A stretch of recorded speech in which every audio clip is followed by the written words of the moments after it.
Hi everyone, I'm Megan. And I'm Jessie. Megan, I have been meaning to ask you, do you have any brothers or sisters? I do.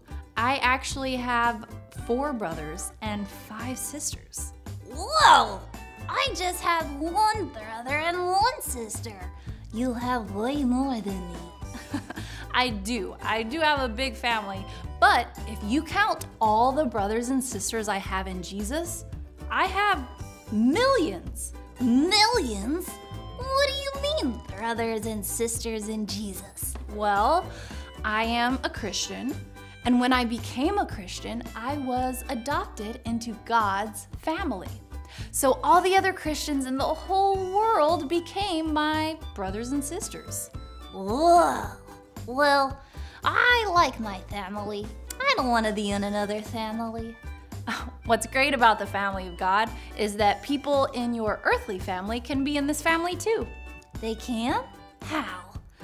Anyone who trusts in Jesus to save them from sin is part of God's family. Oh, that's good news. It is. Listen to today's Bible story to hear all about it.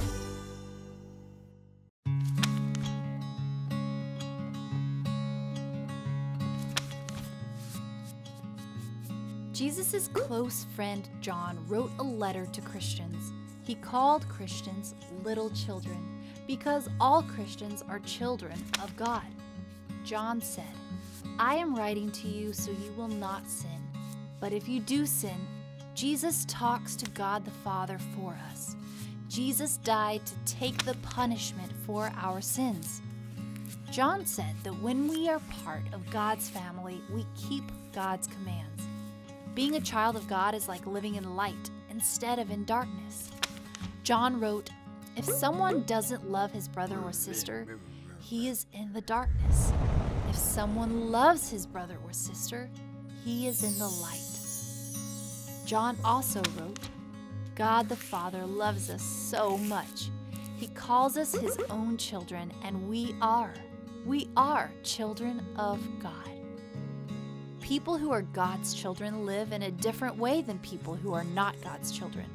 They do what is right, and they love one another. John's message was not new.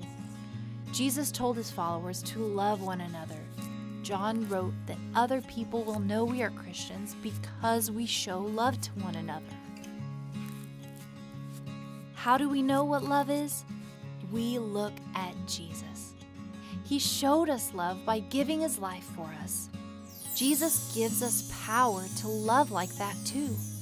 John said, "When we have something that our brother or sister needs, we should give it to him or her." If someone has enough to help but turns away and does nothing, does that person really know God's love?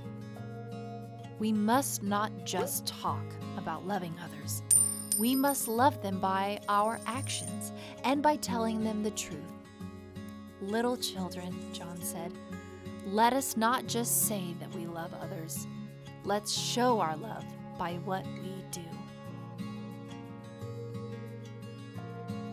John's letter taught believers, children of God, that showing love is so important. Love is more than feelings or words. Love is something you do.